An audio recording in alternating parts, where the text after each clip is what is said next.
اب اللہ کا نام لے کر ہم سورۃ البقرہ کی یہ جو آخری 3 آیات ہیں جی، ان کی تفسیر بھی تھوڑی سی کر لیتے ہیں. کچھ اس میں مضمون ہیں جو مشکل ہیں، میں اس کو کور کروں گا اللہ کی توفیق سے. تو اپنے مصحف اپنے سامنے رکھ لیں. اعوذ باللہ من الشیطان الرجیم، بسم اللہ الرحمن الرحیم. للہ ما فی السماوات وما فی الارض، اللہ ہی کا ہے جو کچھ آسمانوں میں ہے اور جو کچھ زمین میں. اس کائنات کی بادشاہت بھی اللہ کی ہے اور اس کائنات کو چلانے والا بھی اللہ ہے. اب چونکہ سورۃ البقرہ کنکلوڈ ہو رہی ہے، اور جب بھی صورتیں کنکلوڈ ہوتی ہیں، اپنی اینڈنگ کی طرف جاتی ہیں، تو اکثر اوقات انہی الفاظ کے ساتھ اللہ تعالیٰ اپنی تعریف کو بیان فرماتا ہے. وَإِن تُبْدُوا مَا فِي أَنفُسِكُمْ، اور اگر تم ظاہر کرو جو کچھ تمہارے جی کے اندر ہے، أَوْ تُخْفُوهُ، یا اسے چھپا لو، يُحَاسِبْكُمْ بِهِ اللَّهُ، اللہ تعالیٰ اس کے اوپر بھی حساب لے گا. یہ بہت خطرناک معاملہ ہے میرے بھائیو. یہ قرآن حکیم میں ایک ایسا مقام ہے جہاں پر اللہ تعالیٰ نے دل کے گناہ کے اوپر گرفت کرنے کا بھی اندیا دیا ہے. یہ چند آیات میں سے ہے جو قرآن حکیم میں جن کی تفسیر بڑی مشکل ہے اور اس کے بارے میں کافی اختلاف پایا جاتا ہے. اب بخاری مسلم کی کئی احادیث ہیں. مثلا بخاری اور مسلم دونوں میں ایک حدیث ہے کہ اللہ کے محبوب صلی اللہ علیہ وآلہ وسلم نے فرمایا کہ اللہ تعالیٰ نے میری امت سے جو دل میں آنے والے خیالات ہیں نا، ان سے درگزر فرما دیا ہے،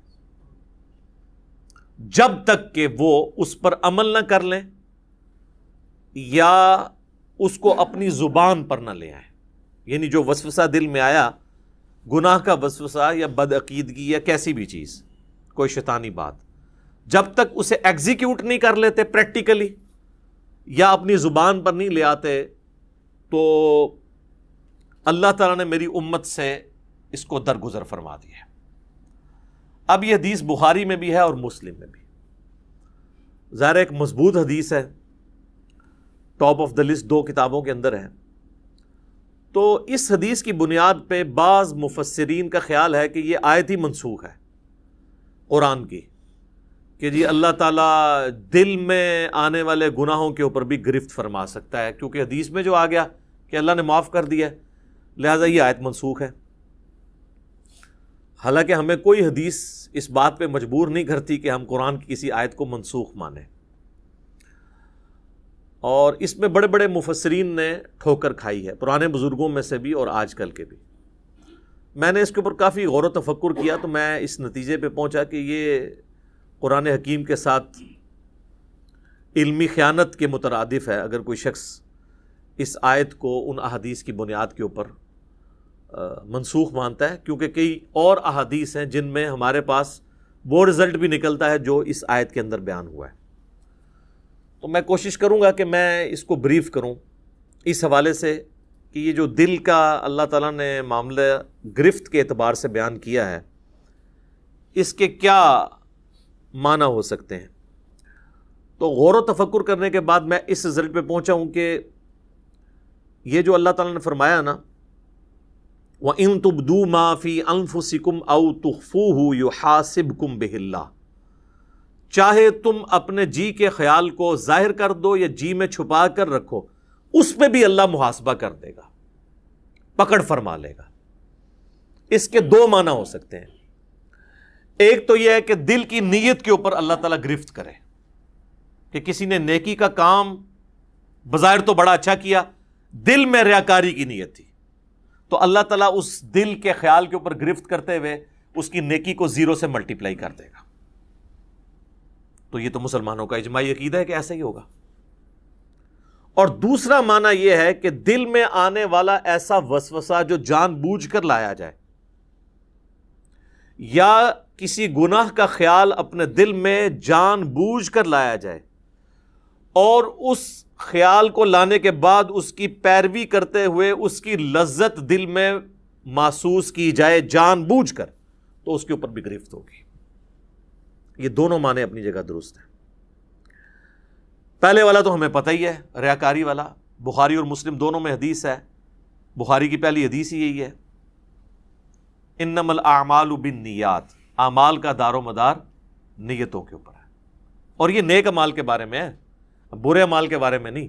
برا عمل چاہے اچھی نیت سے بھی کیا جائے وہ گناہ ہی ہے، یہ نیک اعمال کے بارے میں، کیونکہ اس سے آگے الفاظ ہیں اسی حدیث میں کہ اعمال کا دار و مدار نیت پہ ہے۔ اگر کسی شخص نے اللہ اور اس کے رسول کے لیے ہجرت کی تو اس کی نیت اللہ اور اس کے رسول کے لیے لکھی جائے گی، اور اگر کسی شخص نے کسی عورت کی نکاح کی خواہش میں ہجرت کی تو اس کی ہجرت اس کے لیے لکھی جائے گی۔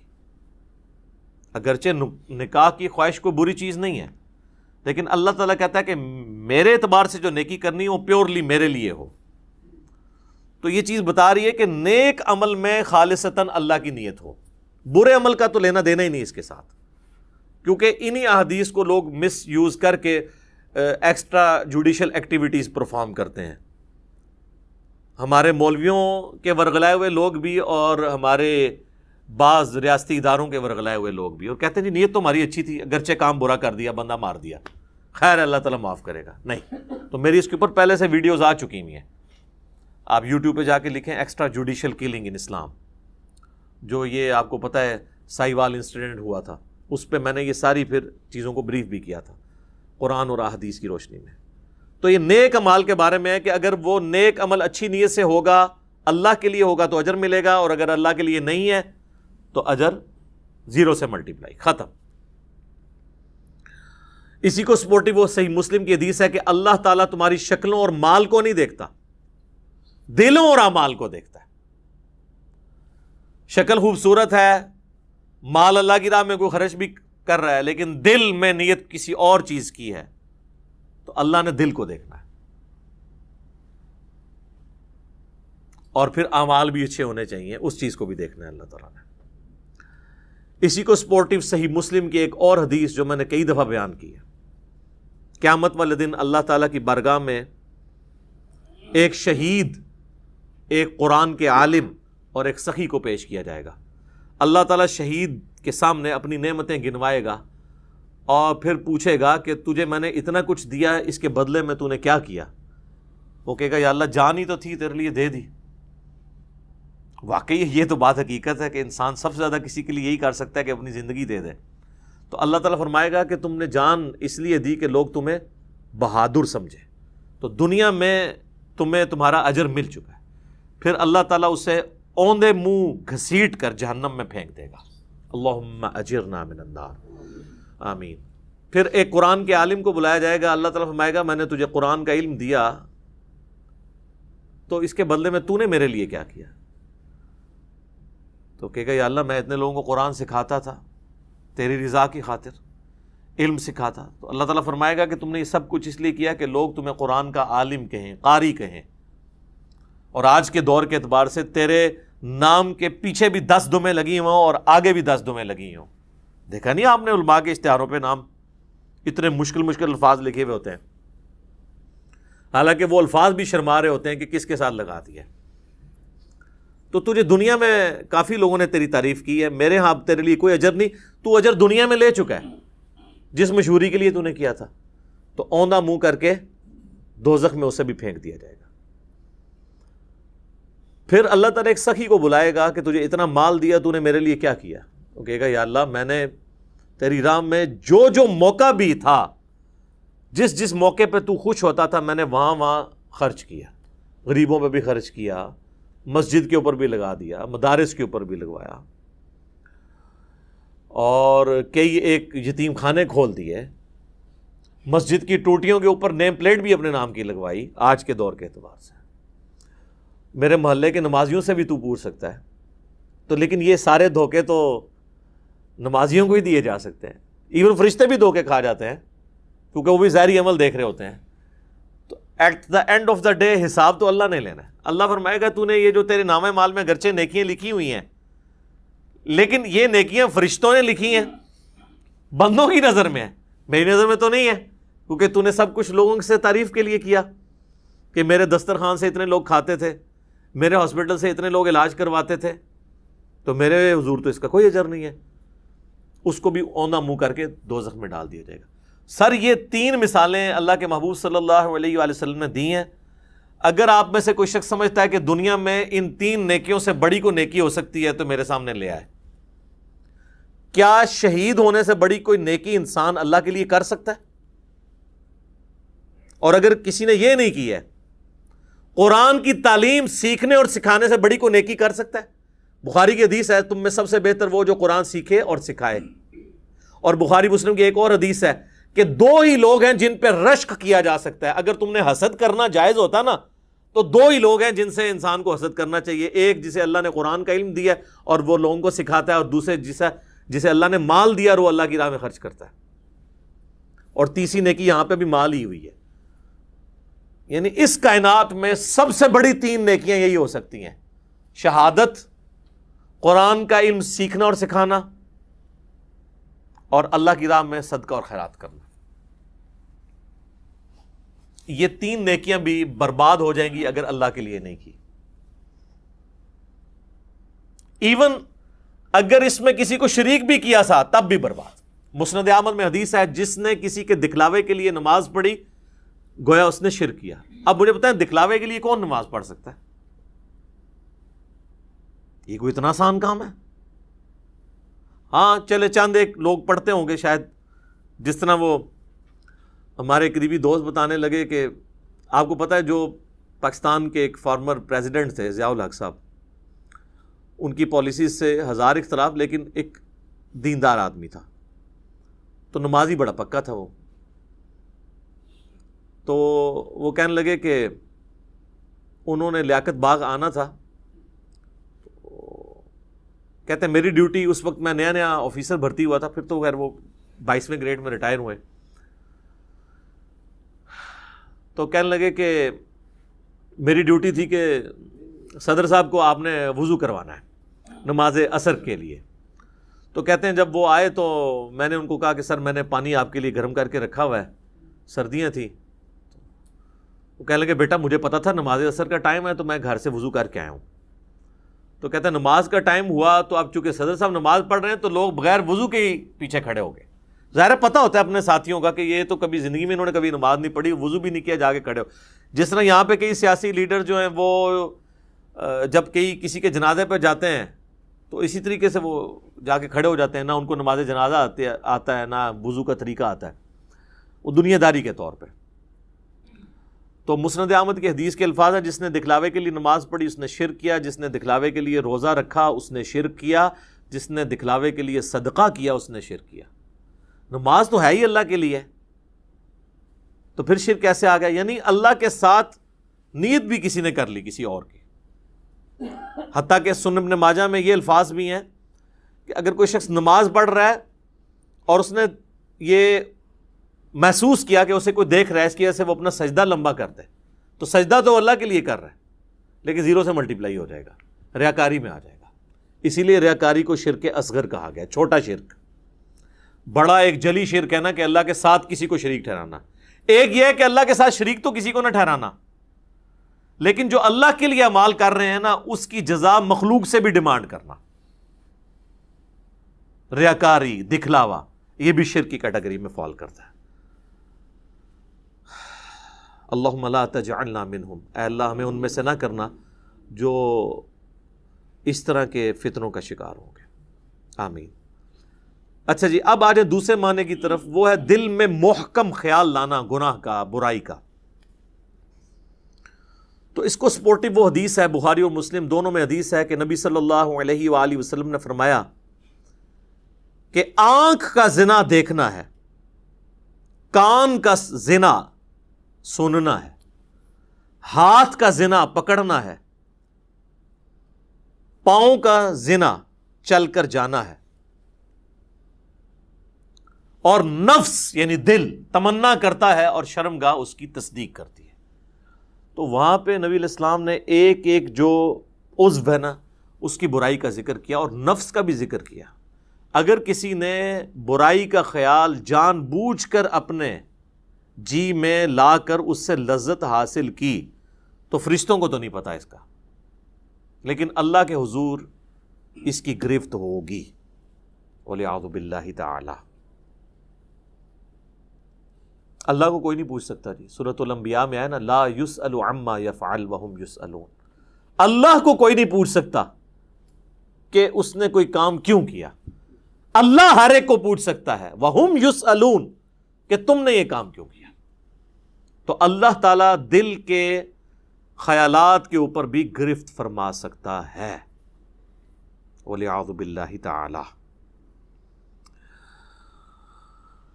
البتہ وہ حدیث اپنی جگہ ایک تسلی والی ہے بخاری اور مسلم میں، کہ اللہ تعالیٰ نے میری امت سے دل کے خیالات کے اوپر درگزر فرما دیا ہے جب تک کہ اس پر عمل نہ کر لیں یا اس کو اپنی زبان پر نہ لے آئیں، یعنی دل میں آنے والے وسوسوں کو۔ لیکن اس کو بھی اسی اعتبار سے سمجھنا ہوگا کہ یہ بھی وسوسے وہ ہوں گے جو خود بخود آ جائیں، جو جان بوجھ کے لائے جاتے ہیں نا، وہ سر اس کیٹیگری میں نہیں آئیں گے۔ بہرحال اللہ تعالیٰ کی رحمت کا ایک تقاضا بھی ہے،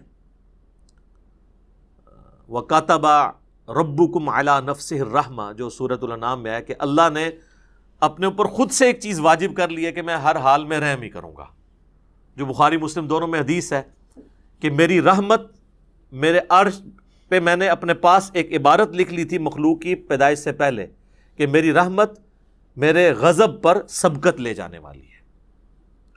یہ برابر بھی ہوتی نا تب بھی ہمارے لیے مصیبت ہو جاتی، اسی لیے کہتے ہیں نا کہ اللہ تعالیٰ سے عدل نہیں مانگنا چاہیے بلکہ اللہ تعالیٰ سے اس کا فضل مانگنا چاہیے۔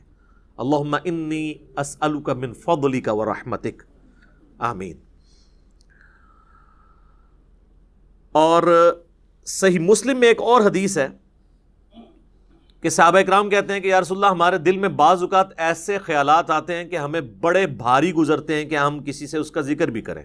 یہ اکثر لوگ پوچھ رہے ہوتے ہیں نا، دل میں جناب وسوسے آتے ہیں، نماز میں بھی بعض لوگوں کو آ جاتے ہیں۔ تو آپ صلی اللہ علیہ وآلہ وسلم نے فرمایا کیا تم واقعی دل میں ایسے خیالات محسوس کرتے ہو؟ تو ان کا یا رسول اللہ ایسے ہی ہے۔ تو آپ نے فرمایا یہ تمہارے ایمان کی دلیل ہے، کیونکہ ایمان کا چور کون ہے؟ شیطان۔ شیطان اسی دل پہ حملہ کرے گا جس میں ایمان موجود ہوگا۔ اسی کو سپورٹیو ایک سنن ابی داؤد میں حدیث ہے، صحابہ نے کہا یا رسول اللہ بعض اوقات ہمارے دل میں ایسے خیالات آتے ہیں کہ ہمارا دل چاہتا ہے کہ ہم جل کے کوئلہ ہو جائیں لیکن اپنی زبان پہ اسے کبھی نہ لائیں۔ تو آپ نے فرمایا اللہ کا شکر ادا کرو کہ اللہ تعالیٰ نے اس کو وسوسہ بنا دیا ہے، تم نے پریکٹیکلی ان خیالات پہ عمل نہیں کیا۔ یہ بھی ایمان کی ایک دلیل ہے۔ ایک اور زبردست حدیث ہے بخاری اور مسلم میں کہ نبی صلی اللہ علیہ وآلہ وسلم نے فرمایا کہ جب بندہ نیکی کا ارادہ کرتا ہے نا تو اللہ تعالیٰ فرشتے سے فرماتا ہے جو کرامن کاتبین ہیں کہ میرے بندے کی ایک نیکی لکھ لو، کیے بغیر ہی ارادے کے اوپر۔ ظاہر ہے وہ اللہ تعالیٰ مطلع کر دیتا ہے فرشتے کو،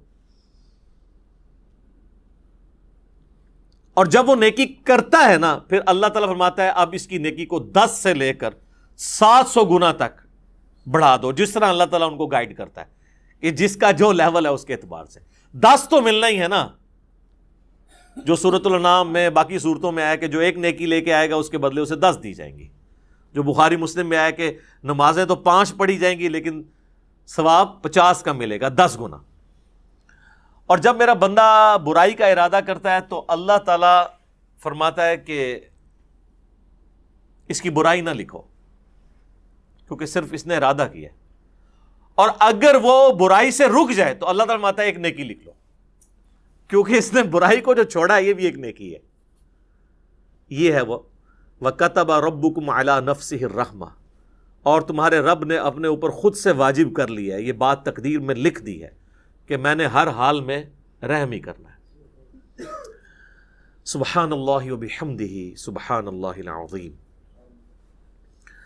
تو اور جب وہ برائی کرتا ہے تو پھر اللہ تعالیٰ فرماتا ہے کہ اس کے بدلے ایک ہی برائی لکھنا، نیکی کے بدلے 10، برائی کے بدلے 1۔ بخاری و مسلم میں ایک اور حدیث ہے کہ شیطان انسان کے جسم میں خون کی طرح گردش کرتا ہے، اور مسلم شریف میں حدیث ہے کہ ہر انسان کے ساتھ ایک جن ہے، شیطان، چونکہ شیطان جنات میں سے ہے نا، جو اسے برائی کی طرف بلاتا ہے اور ایک فرشتہ ہے جو اسے اچھائی کی طرف بلاتا ہے. تو صحابہ نے جرأت کر کے پوچھا یا رسول اللہ آپ کے ساتھ بھی؟ تو آپ فرمایا ہاں میرے ساتھ بھی، لیکن اللہ تعالیٰ نے میرے ساتھ جو جن اٹیچ تھا اسے میرا مطیع کر دیا، اب وہ نیکی کے کاموں میں میری مدد ہی کرتا ہے، یعنی وہ بھی مجھے نیکی کی طرف لگاتا ہے. یہ پروٹوکول صرف پیغمبروں کا ہے. ما ضل صاحبکم وما غوا، تمہارے نبی نہ کبھی بہکے ہیں نہ کبھی بہرا چلے ہیں. صحیح مسلم میں ایک اور حدیث ہے کہ ایک صحابی نے حضور کو شکایت کی کہ یا رسول اللہ میں نماز پڑھتا ہوں تو مجھے برے برے خیالات آتے ہیں، وسوسے آتے ہیں. تو آپ نے فرمایا یہ خاص شیطان ہے جو آ کے وسوسے دلاتا ہے. جب تم نماز کی حالت میں اس طرح کے وسوسے محسوس کرو، اور نماز کے سوا بھی، اگر نماز میں ہے تو نماز کے سوا بھی، تو 3 دفعہ پڑھو اعوذ باللہ من الشیطان الرجیم، یعنی میں اللہ کی پناہ مانگتا ہوں راندہ درگاہ کیے ہوئے شیطان سے. اور اپنے بائیں طرف 3 دفعہ تھوک دو. اب یہ فزیکلی تھوکنا نہیں ہوگا، بس صرف زبان سے ہلکا سا ایسے بس. یہی بخاری مسلم میں ہے کہ اگر کوئی شخص برا خواب دیکھ لے تو وہ اٹھتے ہی اعوذ باللہ من الشیطان الرجیم پڑھ کے 3 دفعہ بائیں طرف تھوک دے تو اللہ تعالیٰ اس خواب کے شر سے اسے بچا لے گا، چونکہ وہ برے خواب شیطان کی طرف سے ہوتے ہیں. تو نماز کے دوران بھی اگر کسی کو خیال آئے تو وہ یہ کر سکتا ہے. باقی یہ خیالات آنے کی کئی ٹیکنیکل ریزن بھی ہیں. پورا دن آپ دنیا کے کاموں کا حساب کتاب کریں گے تو نماز کے اندر کوئی سوئچ تو نہیں ہے جو آپ آف کر کے نماز میں داخل ہو جائیں گے.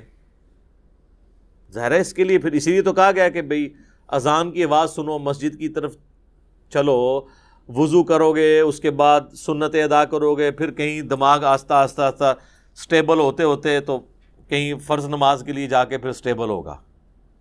اور اگر ہر وقت دنیا داری کا معاملہ چلتا رہیں گے، یعنی نماز شروع کرنے سے پہلے بھی آپ فون سن رہے ہیں اور نماز کے دوران بھی فون آپ کا چل رہا ہے، اور نماز سلام پھیرتے بھی آپ فون سن رہے ہیں، تو تسی پھر کھیت مٹی پڑھنی ہے نماز، پھر تو خیالات ہی آئیں گے نا. اور دوسرا نماز کا اگر ترجمہ نہ آتا ہو، آپ کو پتہ نہ ہو آپ اللہ کے سامنے کیا عرض کر رہے ہیں، پھر بھی نہیں ظاہر ہے. تو یہ زیادہ تر جو لوگ کہتے ہیں خیالات آتے ہیں، یہ 99% لوگوں کے ساتھ یہ مسئلہ ہے کہ وہ ٹھیک آ رہے ہوتے ہیں خیالات، جو وہ کر رہے ہوتے ہیں وہی کچھ آ رہا ہوتا ہے. اور ٹیکنیکلی اس معاملے کو ہینڈل کرنے کی ضرورت ہے. اور سب سے بڑی ہینڈلنگ کسی بھی برے وسوسے کی یا خیال آنے کی یہ ہے کہ اس کی طرف توجہ نہ دی جائے. انسان کا دماغ اللہ نے ایسا بنایا ہے کہ یہ بیک وقت کے ہی ایک محاذوں پہ چل رہا ہوتا ہے. یہ دماغ کو کوئی سوئچ نہیں ہے کہ جو آپ آف کر سکیں. یہ ذہن میں رکھیے گا. یہ تو ہو ہی نہیں سکتا کہ دماغ میں خیال نہ آئیں گے، بس اس کی طرف متوجہ نہیں ہونا. یہ خیالات پیغمبروں کو بھی آتے ہیں، صحابہ کو بھی آتے ہیں. آج میرا ٹاپک نہیں ہے. بخاری مسلم میں حدیث ہے نا، حضور علیہ السلام نماز پڑھ رہے تھے تو سامنے ایک رنگین پردہ تھا، تو آپ نے نماز کے بعد حضرت عائشہ سے کہا کہ اس کو ریموو کرو، اس نے نماز میں میری توجہ بٹا دی ہے. اور صحیح بخاری میں امام بخاری لے کے ہیں کہ حضرت عمر فاروق رضی اللہ تعالیٰ عنہ کہتے ہیں بعض اوقات میں اپنے جنگ کی پلاننگ نماز میں کر رہا ہوتا ہوں. ذرا جنگ کی تو ٹینشن ہی ایک علیحدہ ہے نا سر. ایک بندہ جب بارڈر پہ کھڑا ہوا ہے تو اس وقت وہ خشوع سے نماز نہیں پڑھے گا، وہ تو ظاہر ایک حالت جنگ میں ہے. اس لیے قرآن میں نماز خوف کہا گیا اسے. اور دیکھیں آپ سورہ نساء میں ہے کہ جب نماز خوف ہے نا تو وہ آپ نے جس طرح پڑھنی ہے، اس کے بعد جب تم امن کی حالت میں جاؤ تو خوب اللہ کا ذکر کیا کرو، کیونکہ وہ تسلی کا موقع تمہیں ذکر کرنے کا ملے گا. خوف کی حالت میں تو پھر اسی قسم کی نماز ہوگی نا. لیکن اگر آپ نے پوری زندگی حالت خوف بنائی ہوئی ہے، کاروبار کے ٹھپ ہو جانے کا خوف، تو پھر تو میں کہتا ہوں ایسی زندگی پہ لعنت ہے، اور فوراً سے پہلے اللہ کی طرف رجوع لانا چاہیے انسان کو. باقی اس میں کئی ایک ٹاپکس میں ڈسکس کر سکتا تھا، اب آلموسٹ 15 منٹ رہ گئے ہیں تو ہم جلدی سے وہ آیات کور کر لیتے ہیں. یہ ٹیکنیکل گفتگو تھی جو کرنا ضروری تھی، میں نے اس لیے یہ پورا لیکچر 42 صرف ان آیات کے اوپر رکھا تھا، اور خصوصاً اس میں یہ جو چند ایک ٹاپکس ہیں.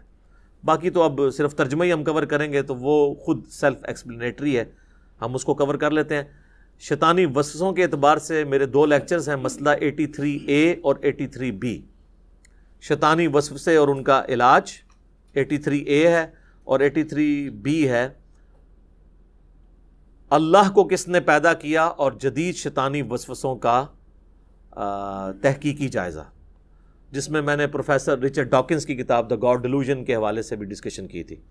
آج مان لی میں اس کو سکپ کرتا ہوں، اب آ جائیں ان آیات کی طرف۔ تو اللہ تعالیٰ فرما رہا ہے کہ اللہ تعالیٰ چاہے تو دل میں آنے والے خیالات کے اوپر بھی گرفت فرما سکتا ہے، فَيَغْفِرُ لِمَن يَشَاءُ وَيُعَذِّبُ مَن يَشَاءُ، پھر اس کی مرضی جسے بخش دے اور جسے عذاب دے۔ وہ اللہ تعالیٰ کا فیصلہ ہے کہ اس نے کس کے لیے کیا فیصلہ کرنا ہے۔ اللہم حاسبنی حسابا یسیرا، اے اللہ ہمارے لیے حساب کو آسان فرمانا۔ واللہ علی کل شیء قدیر، اور اللہ تعالیٰ ہر چیز کے اوپر قادر ہے۔ پھر وہ یاد کریں آیت، لا یسأل عما یفعل وہم یسألون، اللہ کو کوئی نہیں پوچھ سکتا کہ اس نے یہ کیوں کیا، وہ ہر ایک کو پوچھ سکتا ہے کہ بھئی تم نے یہ کیوں کیا۔